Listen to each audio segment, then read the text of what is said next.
redução de ligação tripla para ligação dupla estereosseletiva, usando um hidreto de lítio e alumínio. Essa ligação, aliás, ela é estereoespecífica. Ela é estereosseletiva quando eu não tenho um grupo que direcione a reação. No caso da prática de hoje, a gente tem uma hidroxila que faz com que o isômero trans seja formado em detrimento do isômero cis. Certo? Então, deixa eu mostrar para vocês aqui como é que funciona um pouquinho. Certo, então a gente vai usar o hidreto de lítio e alumínio. Ele é um agente redutor que pode ser usado para diversos tipos diferentes de reação. Então, ele pode ser feito para redução de insaturações, para redução de ésteres. É um reagente bem comum usado em reações de redução. Então, a gente vai fazer essa redução de forma estereoespecífica, vai direcionar para um dos dois isômeros possíveis. Vai direcionar para um dos dois isômeros possíveis. E eu vou mostrar para vocês como é que isso acontece, certo? A intenção dessa redução estereoespecífica é para que nós consigamos ter um composto puro e não uma mistura de isômeros, já que tanto na síntese orgânica como na medicina, enfim, nas áreas onde se usa compostos orgânicos, é muito comum que a gente precise dos compostos estericamente puros, certo? Então a gente vai fazer uma reação que direciona para a formação de um dos dois possíveis isômeros, certo? Existem métodos para obter o isômero Z. O mais comum entre eles é o uso do reagente de Lindlar para a reação estereoespecífica, obtendo o isômero com configuração Z. E existem outros métodos também específicos para a obtenção de isômeros E, certo? Via de regra, quando a gente não usa um método estereoespecífico, a gente tende a ter uma mistura dos dois isômeros e em proporções diferentes. A gente pode ter tanto uma mistura racêmica como a predominância de um ou de outro isômero, certo? No caso da reação de hoje, eu vou mostrar para vocês uma redução usando hidreto de lítio e alumínio. E essa reação ela se torna, ela é seletiva para a formação do isômero E quando eu tenho um grupo próximo à insaturação, certo? Então, essa seletividade se deve à presença de uma hidroxila próxima à ligação tripla. Então, eu preciso ter uma ligação, uma insaturação, uma ligação tripla alílica ou homoalílica. Se ela estiver distante da hidroxila, eu não tenho seletividade, certo? O que torna essa reação, o que direciona essa ligação para a formação do isômero E é a presença da minha hidroxila. Essa reação ela é normalmente feita em éteres. No caso da reação de hoje, eu vou fazer em diglima, que é um éter um triéter, né? uma glima com três oxigênios, e eu vou usar a diglima porque ela tem um ponto de ebulição mais alto do que os éteres monoéteres. E tendo um ponto de ebulição mais alto, eu consigo fazer a reação fornecendo mais energia para o meio, certo? Se eu usar, por exemplo, éter dietílico, eu não vou conseguir fornecer muita energia para o meio porque o ponto de ebulição é muito baixo, na casa dos 30 e poucos graus. Com a diglima, não, eu consigo elevar bastante esse ponto de ebulição, certo? O substrato para essa reação que eu usei hoje, ele tem duas insaturações, mas a reação vai ocorrer somente na tripla ligação. A insaturação, a dupla ligação que tem na cadeia, ela não vai interagir, não vai reagir com o meu hidreto, certo? Então eu vou formar, a intenção é que eu forme o composto com a dupla ligação em configuração E. Ver se alguém perguntou alguma coisa. Diglima é um poliéter. Deixa eu mostrar aqui. Ver se tem a estrutura dela. Diglima certo? Um éter é uma função orgânica onde eu tenho um carbono de um lado do oxigênio e outro carbono do outro lado do oxigênio, certo? Então aqui eu tenho na mesma molécula 3 funções éteres. As glimas são poliéteres, certo? E aí eu uso a diglima porque o ponto de ebulição dela é mais alto. Deixa eu ver quanto é aqui, 162 graus Celsius. Enquanto o éter etílico, por exemplo, o ponto de ebulição dele é 30 e alguma coisa, 34,6. Beleza? Aí diglima é o solvente. Deixa eu ver aqui. Certo, a gente vai usar a vidraria conhecida já, é o que a gente já costuma usar. Mais uma coisa que eu quero chamar a atenção. Essa reação também é feita em ambiente anidro, livre de umidade, porque os hidretos, de forma geral, reagem mais ou menos violentamente com a água, vai depender do hidreto, certo? Então, se houver água no meio, eu vou, essa água vai reagir com o hidreto e vai diminuir o rendimento da minha reação. Eu vou mostrar para vocês durante o procedimento, certo? Então, a gente vai usar suporte, garra, mufla, a reação vai ser feita em balão, a reação vai ser feita em refluxo, então vou usar placa aquecedora e condensador. Como ela precisa ser seca, eu vou tentar deixar o balão aberto o mínimo possível, então a transferência dos reagentes vai ser feita com seringa. O solvente é a diglima, e aqui eu tenho o meu alcino, certo? Então, como eu falei, ele já tem uma dupla ligação na estrutura, a gente não vai mexer nessa dupla ligação, a gente vai fazer a reação com a tripla próxima ao álcool, certo? Uma tripla ligação na posição 2 e a hidroxila do álcool na posição 1. A gente vai usar hidreto de lítio e alumínio como agente redutor, e depois a gente vai fazer uma filtração. Vocês já estão acostumados com essa filtração usando selite. Opa! Depois a gente vai fazer uma partição líquido-líquido, uma lavagem do material, secar em sulfato de sódio, concentrar em rota evaporador, pesar e fazer análise por cromatografia gasosa, acoplada à espectrometria de massas. Aqui o procedimento. A gente vai deixar a vidraria, todo o material que vai ser usado na reação, na estufa na noite anterior, a minha reação, vou deixar secar durante a noite. De manhã, antes de começar a reação, eu vou tirar a vidraria, colocar no dessecador e deixar resfriar até atingir a temperatura ambiente em presença da sílica, né, como agente dessecante, no dessecador, montar o sistema, e a gente vai adicionar primeiro o reagente, o redutor, o hidreto de lítio e alumínio, depois o solvente, certo? E aí eu vou preparar uma solução do meu alcino funcionalizado, em diglima também, no mesmo solvente da reação, e vou transferir o meu alcino funcionalizado para o balão da reação, certo? Depois eu vou deixar a reação sob refluxo, vou aquecer, e deixar sob refluxo por 4 horas. E depois que o tempo de reação terminar, eu vou resfriar até a temperatura ambiente, colocar em banho de refrigeração e adicionar água destilada para parar a reação, para destruir o hidreto que sobrou. Lembrando, o hidreto reage com a água, reage liberando hidrogênio, então a gente faz sob refrigeração, deixa em banho de gelo, faz com cuidado para que não haja risco de formar chama, nem de explodir.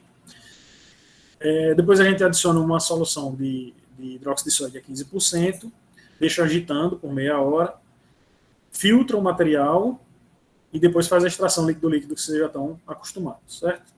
No final a gente vai pesar, analisar por GC e calcular o rendimento da reação.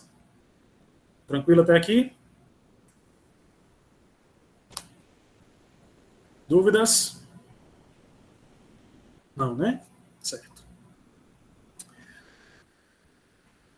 Bom, então, como vocês já estão acostumados, a gente faz a secagem em estufa e na manhã, onde nós vamos fazer a reação, a gente vai adicionar esse material no dessecador, com luva, né? Luva de proteção, porque ele está quente, acabou de sair da estufa. Vai deixar resfriando até atingir a temperatura ambiente no dessecador, certo? Depois que o material, que a vidraria atinge a temperatura ambiente, eu vou montar a reação, montar o balão, né? Então, a gente tem o balão contendo, eu vou colocar o meu hidreto de lítio e alumínio no balão da reação, acoplar o condensador, fechar todo o sistema e vou colocar uma bexiga contendo nitrogênio com um procedimento bem semelhante àquele que a gente viu na reação de Grignard. Eu vou passar a pistola de aquecedora na vidraria para que saia todo o ar que está aqui dentro, o ar e a umidade com ele. A gente vai fazer essa passagem do ar quente para empurrar o ar para fora. Depois vai manter esse sistema repleto de nitrogênio, certo? Tudo isso, como a gente já viu, para evitar que haja a entrada de umidade, certo? Depois que eu monto o sistema, eu vou colocar o hidreto de lítio e alumínio, já está aqui dentro, com a diglima. Vou colocar a diglima.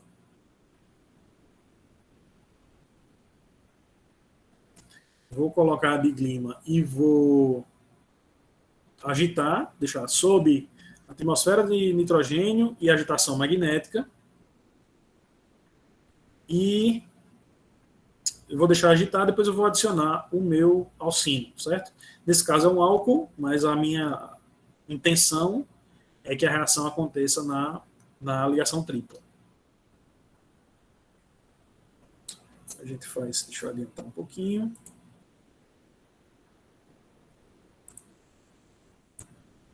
A gente tira o material com a seringa. Essa seringa também foi deixada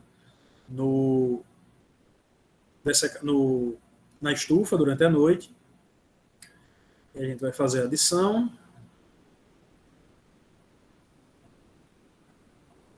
Por enquanto, eu ainda não comecei o aquecimento, certo? Enquanto eu faço a adição do material, dos reagentes, essa placa ainda está desligada, né? O material está à temperatura ambiente. Depois que tudo for adicionado no sistema reacional, é que eu vou começar o aquecimento. Então, aqui eu tenho meu hidreto de lítio e alumínio com solvente.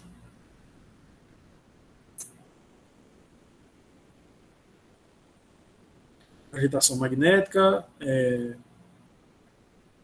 ambiente repleto de nitrogênio.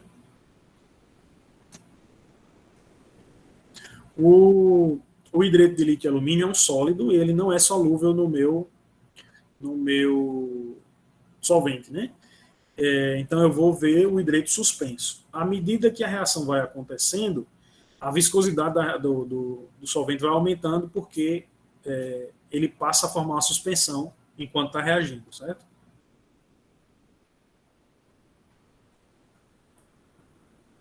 A gente faz a adição.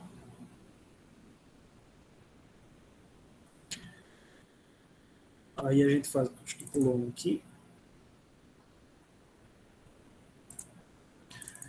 Faz a adição depois que adiciona o solvente, adiciona também o meu alcino, né? Alcino terminal, o meu alcino interno, né? A tripla ligação interna. E essa tripla ligação vai reagir com o hidreto de lítio e alumínio, formando o alcino com a configuração E, certo? Lembrando, se não houver a hidroxila próxima, se não houver o grupo que direcione para um dos dois isômeros, eu vou formar a mistura dos isômeros, certo? E aí, a depender das condições da reação, ele tende mais para o isômero E ou para o isômero Z. Quando eu tenho essa hidroxila em posição alílica ou homalílica, eu formo o isômero E. Beleza? Existem outros métodos para a formação de isômero E também, a partir de uma ligação tripla. O mais comum é usando amideto de sódio em amônia líquida. Só que essa reação é um pouco mais complicada. Um pouco mais complicada não, é bem mais complicada. Primeiro, porque eu preciso usar sódio metálico, e segundo, e mais importante, porque eu preciso liquefazer a amônia, né? Então, eu preciso de gerar amônia, se eu não tiver o cilindro. Se eu tiver o cilindro, eu vou precisar condensar essa amônia. Então, é uma dor de cabeça um pouco grande. No caso de álcoois alílicos e homoalílicos, é muito mais simples fazer essa reação com o hidreto de lítio e alumínio. Então, a gente vai, depois que faz a adição de todos os reagentes, eu vou elevar a temperatura até 180 graus, vou deixar sob refluxo por 4 horas. Depois de passadas essas 4 horas de refluxo, eu vou desligar a temperatura, vou deixar chegar até a temperatura ambiente, e aí vou fazer o workup da reação. Vou destruir o hidreto que sobrou, vou parar a reação e vou fazer a minha filtração, certo? Então, depois que essas 4 horas são passadas, eu deixo o material chegar até a temperatura ambiente e vou fazer o workup da reação. Aí eu transfiro o balão para um banho de refrigeração, banho de gelo, certo? Espero ele atingir a temperatura e vou fazer a adição lenta de água. E vou fazer a adição lenta de água. A água vai reagir com o hidreto que sobrou, vai destruir esse hidreto, formando hidróxido e óxido, hidróxidos e óxidos. E vou ter uma suspensão aí bastante viscosa, por isso que a gente vai filtrar depois, certo? Quando você adiciona água, o óxido e hidróxido e óxido de alumínio presente nessa mistura, eles formam um produto bem viscoso, bastante viscoso mesmo. Fica com uma aparência quase de chiclete. E aí a gente adiciona um pouquinho de hidróxido de sódio, solução de hidróxido de sódio, para desfazer um pouco esse produto mais viscoso e a gente poder ter acesso ao produto da reação propriamente dito. Certo? Depois que a gente adiciona, a gente vai fazer a filtração. Deixa eu ver aqui. Depois que adicionar a água, a gente vai adicionar o hidróxido de sódio. Deixa eu ver se aparece a solução aqui.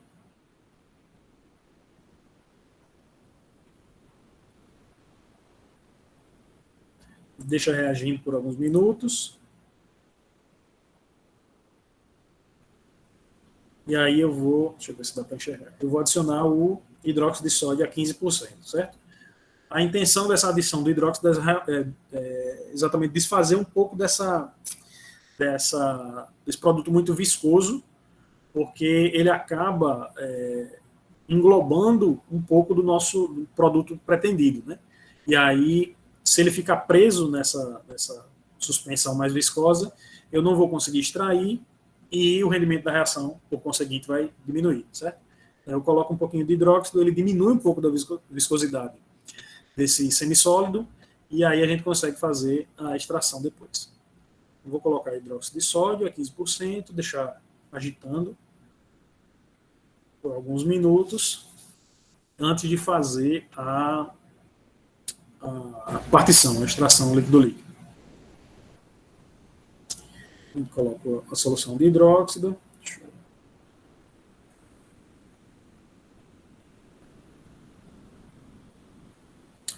Pronto. Depois que eu deixei agitando com água e depois com a solução de hidróxido de sódio, eu vou fazer a filtração, certo? Então eu vou filtrar usando novamente um Kitasato com um funil de vidro sinterizado e uma bomba a vácuo, certo? Vou usar uma bomba a vácuo para acelerar esse processo de filtração. E aí a gente transfere a nossa solução para fazer a filtração com a ajuda da bomba. E aí todo o material sólido ou insolúvel no solvente que eu usei vai ficar aqui em cima, retido, e o meu produto reacional e o solvente vai ficar aqui embaixo. Assim, pelo menos eu espero, certo?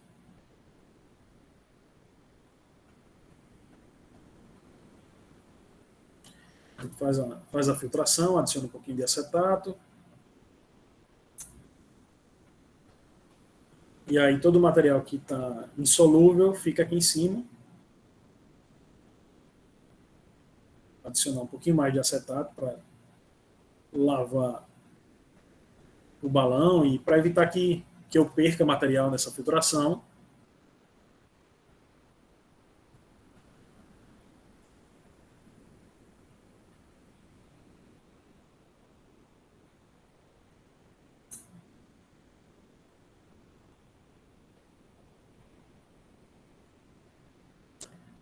E depois de filtrado,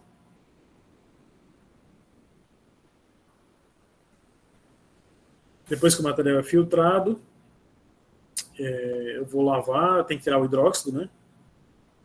Fazer a partição para poder secar e concentrar no rotoevaporador. E fazendo a filtração em selite, filtração rápida com a ajuda da bomba.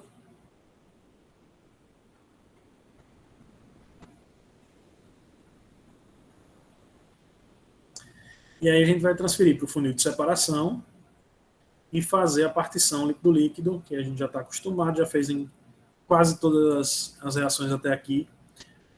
A gente usou um pouquinho de método de extração líquido-líquido, né?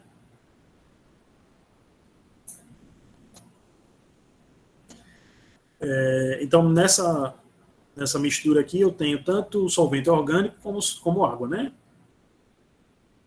Então, vai ter separação de fases, eu vou fazer a extração com acetato novamente, tudo isso para evitar ter perda, né? Eu quero manter o meu rendimento reacional o mais alto possível.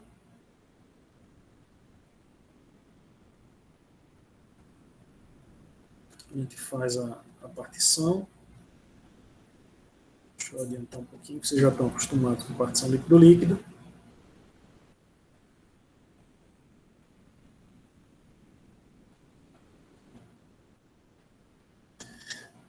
Depois de feita a partição, a gente vai pesar o material e vai tirar uma alíquota para levar para o GC, né? Fazer análise por GCMS. Então, deixa eu mostrar aqui o GC. Isso aqui é o cromatograma do produto da reação. Então, a gente tem 3 picos cromatográficos para esse produto reacional, certo? O primeiro deles é o solvente. Opa, deixa eu arranjar isso aqui.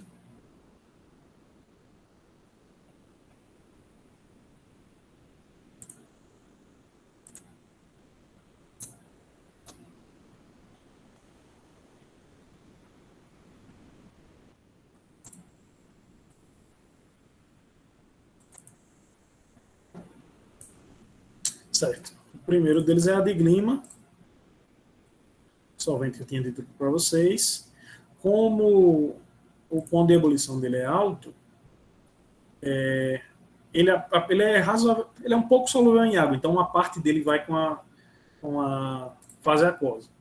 Só que a parte que sobra na fase orgânica, ela é um pouco mais complicada de tirar do meio, porque o ponto de ebulição dela é alto, então ela não sai com facilidade no rotoevaporador. Mas, bom, faz parte do nosso produto de reação. Aqui a gente tem um pouquinho do material de partida que sobrou do alcino e temos o nosso produto reacional, certo? O alcino que foi reduzido agora com 2 duplas, né? Lembrem-se que ele já tinha uma dupla ligação inicial. A biblioteca provavelmente não vai dar exatamente o produto que a gente quer, mas conhecendo o espectro de massas do composto, eu sei que a gente chegou no composto certo? E aí eu tenho o meu produto desejado, eu tenho o meu produto desejado, tenho um pouco de reagente que sobrou, que não reagiu, e tenho um pouco de solvente nessa mistura. Beleza? E aí vocês vão calcular o rendimento baseado na área do pico de interesse, né? A área sob a curva do pico de interesse. O pico cromatográfico referente ao nosso produto é o número 3. Ele é o majoritário, né? O que se apresenta em maior proporção na nossa mistura. E aqui eu tenho a área do pico do solvente, a área do reagente que sobrou e a área do meu material de interesse, do produto, certo? Deixa eu colocar aqui no chat para vocês, que eu já tinha separado. Certo, então, a gente obteve 310 miligramas de produto, 310 miligramas de produto, e desse produto, nesses 310 miligramas, a gente tem 3 componentes, e aqui estão as áreas sob a curva de cada um dos picos cromatográficos desses componentes, certo? E aí vocês vão calcular um rendimento baseado nessa relação que a gente já aprendeu nas aulas passadas. Beleza? Dúvidas? Todo mundo entendeu como é que funciona a redução? Sim, sim. Dúvidas quanto ao mecanismo, quanto ao procedimento em si? Por que forma um e não o outro?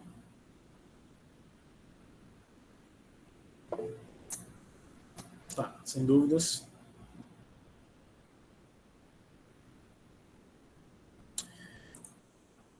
Certo. Larissa, eu tenho um pouco do solvente usado, a de Glima. O pico 1 é o solvente que sobrou ainda, que não saiu no rotoevaporador, não saiu na partição.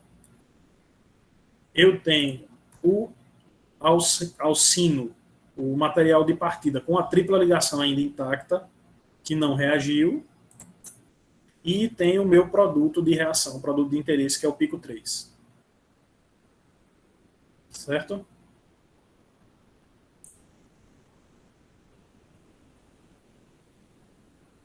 Mais alguma dúvida? Professora, esse é o composto E, né? Esse é o E, o isômero E. Aqui. Beleza? Bom, então, deixa eu parar aqui a gravação.